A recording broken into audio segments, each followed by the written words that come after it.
Olá, aluno do 8º ano. Hoje, então, nós faremos a correção da semana 2 e também teremos aqui, no final do vídeo, orientações sobre a semana 3. Então, espero que você fique até o final e assista e vai fazendo as anotações no seu caderno. Para quem assistiu a aula na segunda-feira passada, percebeu que se estava se falando sobre o gênero textual, o verbete de enciclopédia e vídeo minuto. E é nessa perspectiva que nós vamos iniciar a nossa aula, falando sobre o verbete. Então, nós temos aqui que o verbete de enciclopédia é um gênero textual de natureza expositiva, encontrado, como o nome já diz, em enciclopédias. Elas são organizadas em verbetes. Nesse sentido, eu lembro da Barça, né? Era um livro que se tinha nas escolas, que tinha várias e várias ilustrações e também vários verbetes, quer dizer, palavras que tinham um significado. E esse livro, né, essa Barça, era a parte mais cara, ou vamos dizer assim, era o objeto mais caro da escola. Por quê? Porque até então não se tinha os computadores, não se tinha essas tecnologias que nós temos hoje. Então, as pessoas, elas pesquisavam, né? Às vezes as pessoas que tinham mais condição social tinham em casa e às vezes se reuniam para ler a Barça. Né? Nós temos aí também a questão do objetivo da enciclopédia, que é apresentar definições e informações sobre um determinado assunto, utilizando uma linguagem objetiva e impessoal. Quer dizer, você não vai dar a sua opinião, né? Você vai fazer somente, né, aquele significado, quer dizer, você vai expor o significado de uma palavra. Uma coisa bem interessante também aqui é que hoje em dia nós não temos tanto as Barças, né, impressas, mas nós temos a Barça online. Vamos conferir? Olha que interessante, né? Essa aqui é a Barça Online, nós temos um museu virtual, nós temos um atlas, temos textos especiais, temos questões sobre a atualidade, que é o coronavírus. Então, olha para você ver, são coisas que vocês podem estar acessando, né, na casa de vocês aí, para que então vocês tenham um conhecimento a mais. Aqui, olha, eu acessei aquela parte dos museus, né? Então aqui fala para se registrar e tal. Então, você pode aí depois procurar aí no seu Google Barça Saber para ter aí mais informações sobre essa parte da enciclopédia. Voltando aqui na nossa parte de resumo, então nós temos também a ideia do vídeo minuto. O vídeo minuto tem como objetivo homenagear, criticar, informar ou gerar humor, tendo um tempo determinado em torno de 1 minuto. Olha, isso aqui é bem interessante, depois eu vou pedir na atividade, né, dessa semana 3 que você faça um vídeo minuto. Na hora que nós chegarmos lá, nós vamos falar um pouquinho mais, mas fique, né, nessa ideia de que deve-se homenagear, criticar, informar ou gerar humor, né, quando você vai construir um vídeo minuto. Logicamente, né, o que eu vou pedir para você, eu queria que você, né, me falasse, né, sobre alguém que é especial para você, né, você fizesse uma crítica de um filme, né, de algum jogo que você tem aí, né, você informasse, por exemplo, questões sobre a Covid-19, ou você, né, utilizasse alguma outra ferramenta aí para gerar humor, não é? Hoje nós temos vários aplicativos que fazem isso, mas cuidado, né, quando você vai produzir alguma coisa, né, se caso você falar mal de alguém, isso vai gerar consequências. Na continuidade aqui, não é, nós vamos ter aqui sobre a questão do verbete de enciclopédia e vídeo minuto, não é? Alguns exemplos, olha que eu falei para vocês da Barça, a ilustração da Barça aqui. Nós temos também as questões, né, de utilizar hoje em dia, né, o celular para acessar também esses meios, mas também para fazer o quê? O vídeo minuto. Então, na sequência aqui, né, logicamente, para nós construirmos um texto, nós precisamos ter coesão e coerência. Né? Nos exercícios da semana passada, vocês devem ter visto alguma coisa sobre isso quando vocês realizaram a atividade. O que é coesão, né? E o que é coerência, né? Ambos são importantes para garantir que um texto transmita sua respectiva mensagem com clareza, seja harmonioso e faça sentido para o leitor. Então, assim, o que é coesão, o que é coerência? É ter começo, meio e fim o texto e esse texto ser costurado de forma que eu possa entender. Nós vamos ver cada conceito aqui para ilustrarmos mais essa questão. Então, nós temos a coesão. Coesão é o mecanismo relacionado com elementos que asseguram a ligação entre palavras e frases, de modo a interligar as diferentes partes de um texto. Então, eu falo que coesão é como se fosse uma agulha com uma linha e ele fosse costurando o texto para que o texto tenha sentido. Então, lembra, por exemplo, do exercício que você fez sobre self? Então, você viu que várias vezes, não é, foi colocada a palavra self, se não me engano, 2 ou 3 vezes, e, nesse sentido, o texto ficou um pouco repetitivo. Então, para que serve a coesão? Serve para que esse texto não fique repetitivo. Então, eu vou usar, por exemplo, de sinônimos, né? Eu vou utilizar aí a vírgula, né, naquele sistema de elipse, a qual nós já abordamos. Então, há alguns mecanismos que são importantes. E outra questão, né, interessante que eu não posso esquecer, os conectivos, que seriam as conjunções. As conjunções são muito importantes também na questão da coesão. Utilizar o mas, o portanto, visto que, assim sendo, porém. Então, tem várias questões ligadas aos mecanismos da coesão.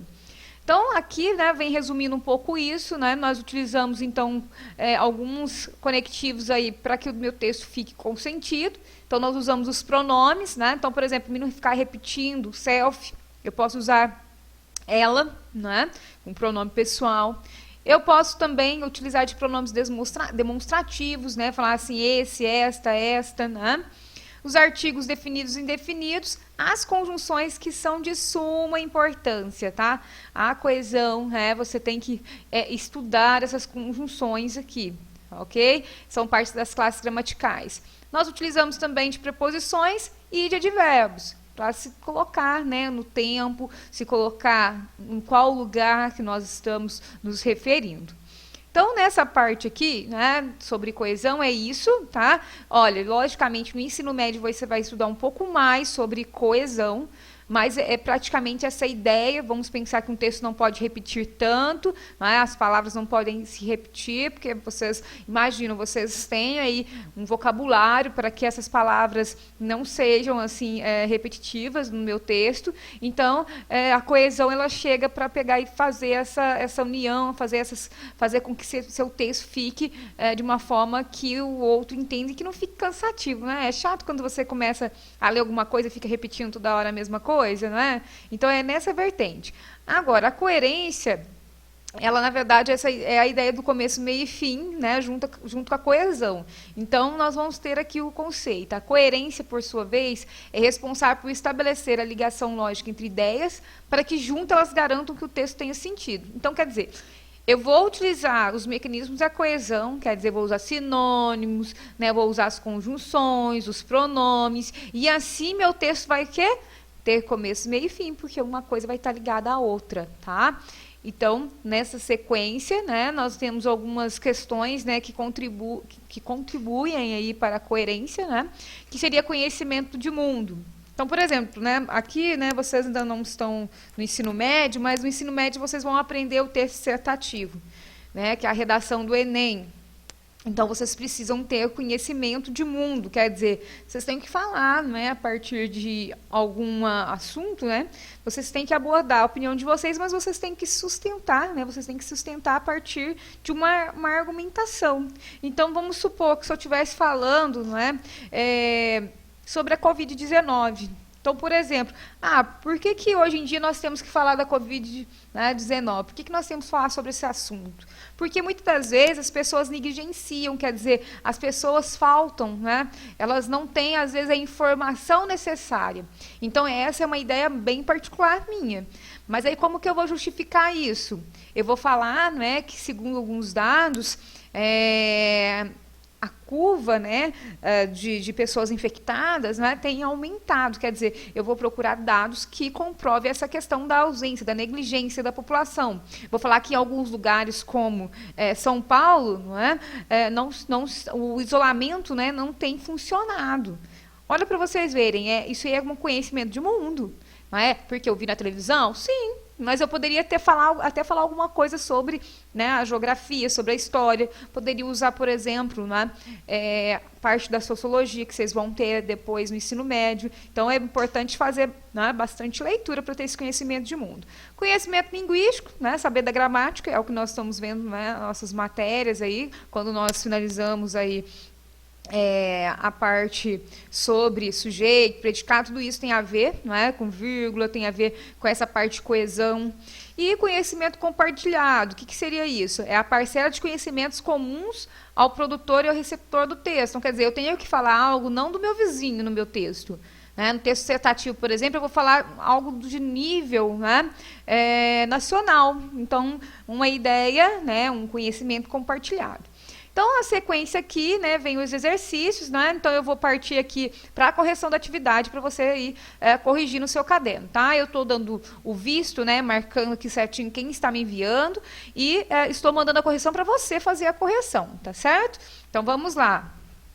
Temos aqui o PDF que eu enviei para vocês, não é? Aqui é o link daqueles slides que eu fui lendo com vocês, vocês podem estar acessando para fazer o resumo no caderno de vocês. E daí nós vamos para a atividade da semana 2, página 6. Nós vamos lá no texto 1, né? Por norma, as selfies são feitas com os celulares das próprias pessoas. O objetivo de uma selfie é fazer com que o fotógrafo apareça na selfie. As selfies podem ser individuais ou em grupos, ou conhecidas selfies de grupo. Então, olha, para vocês verem, 1, 2, 3, 4 vezes, né? E o texto 2, a palavra selfie só passou a ser utilizada com esse sentido no ano de 2002, num fórum online australiano. As redes sociais ajudaram posteriormente a popularizar o termo. No entanto, o autorretrato de si mesmo só tomou, né, verdadeira expressão a partir de 2012, quando a palavra se tornou comum nas plataformas principais da mídia. Elas receberam técnicas usadas na hora dos registros, como a busca pelo ângulo perfeito. O número de pessoas que morreram enquanto tentaram tirá-las em situações arriscadas foi de 259. No Oscar 2014, a selfie de grupo comandada pela apresentadora Ellen DeGeneres teve mais de 2,7 milhões de compartilhamentos e tornou-se a foto mais retweetada da história. Tem algumas palavras aqui que eu não sei pronunciar. Olha essa daqui, né? Difícil. Mas vamos lá. Nós temos a atividade 2, porque a atividade 1 era só fazer leitura, não é? Qual a diferença em relação ao uso do termo selfie? Vocês perceberam nos dois textos. Então, aqui é uma resposta, né? Vocês podem aí conferir com a de vocês, né? Se não tiver igual, se tiver pelo menos de forma próxima, tá? Você pode deixar do jeito que tá? Ou você pode completar. Então, a diferença em relação ao uso do termo selfie nos dois textos é a frequência em que se utiliza a palavra. E também em relação aos períodos. Então, o que é período? É o ponto final, né? Aqui você percebe que nós tivemos aqui, frases curtas. Aqui nós tivemos as frases mais longas, né? Então, nesse sentido, você, né, vai poder colocar também em relação com a coesão. Então, nesse sentido, tem relação com a coesão, né? Então, quer dizer, um texto foi mais coeso que o outro. Na letra B, que efeito essas substituições geram em relação ao encadeamento das ideias do texto? Então, a substituição pela palavra autorretrato, por exemplo, faz com que o texto fique mais coeso. Então, quer dizer, quando nós substituímos a palavra self por outras, né, faz com que o meu texto fique com mais sentido, né? E no caso, né, vai ficar mais coeso e mais coerente também, se nós formos pensar. E na letra C, que estratégias foram usadas para evitar a repetição da palavra self no texto 2? Então, as estratégias, né, a estratégia utilizada para evitar a repetição das palavras self foi o uso de sinônimos e pronomes. Por quê? Olha, nós utilizamos o autorretrato, utilizamos aqui o las, que é um pronome, tirá-las o quê? Selfies, né? Então, aqui nós podemos colocar dessa forma, tá? Então, aqui, né, nós poderíamos, então, pensar agora na semana 3. Então, aí, primeiramente, você vai fazer o resumo da matéria, né, no caderno, direitinho aí, colocando a data, o título. O resumo é sobre o quê? Sobre esse vídeo que eu fiz, tá? Atividade complementar. Faça um vídeo minuto sobre algum tema interessante do nosso cotidiano. Então, é aquilo que eu falei para vocês, vão escolher aí um tema legal, né? Por exemplo, nós temos tantas coisas para falar, né? Temos a Covid, temos para falar sobre a questão da educação, às vezes eu quero homenagear alguém, ou às vezes eu quero ser um pouco engraçado. Então, eu vou fazer aí um vídeo minuto, né, sobre algum tema interessante e vai enviar pelo WhatsApp até sexta-feira, tá? Até dia 5/6. Então, eu vou estar recebendo no meu WhatsApp esses vídeos, tá? Então, tem que ter duração de, no máximo, 1 minuto, porque chama vídeo minuto, né? No caso aqui, né? Nós vamos continuar com a leitura aqui. Atividade 1. Nós temos aqui da página 8 para você resolver aqui a questão. Não vou fazer a leitura com você não, tá? Você vai fazer a leitura em casa, senão o vídeo vai ficar um pouco longo, tá? Você vai poder assistir aqui um vídeo minuto, né, falando sobre a questão, né, sobre a questão tecnológica, tá? Então aqui eu até acessei para vocês verem, só um minutinho que a gente vai ver, olha. Beleza, Rafael da BLK Mídia, e nesse vídeo eu quero dar duas dicas para vocês. A primeira é de como você segurar o seu aparelho com mais firmeza quando você for fazer uma selfie. A maioria das pessoas vai segurar o celular dessa. Era só um pedacinho do vídeo, né, para você perceber como é interessante para você assistir inteiro, tá? É só clicar aqui no link que você entra lá neste vídeo e, no caso aqui, pede para que você observe as estratégias utilizadas para evitar repetições. Então, você vai fazer um resuminho do que você viu, né, nesse vídeo minuto e vai falar também o que ele utilizou para não repetir as palavras. No caso, na atividade 2, né, você vai falar sobre esse textinho aqui, esse textinho 1, tá? É para você fazer uma reescrita, tá? Fazendo as adaptações necessárias para que se torne aí coeso. E na questão 3, não esquecendo aqui, está embaixo, qual é a função das estratégias utilizadas para substituir a palavra selfie no texto 1. Quer dizer, você usou sinônimos, o que você utilizou, certo? E daí nós chegamos no final do nosso vídeo, né, desse resumo. Agradeço a vocês que me acompanharam aí até o final, tá certo? Abraço para vocês.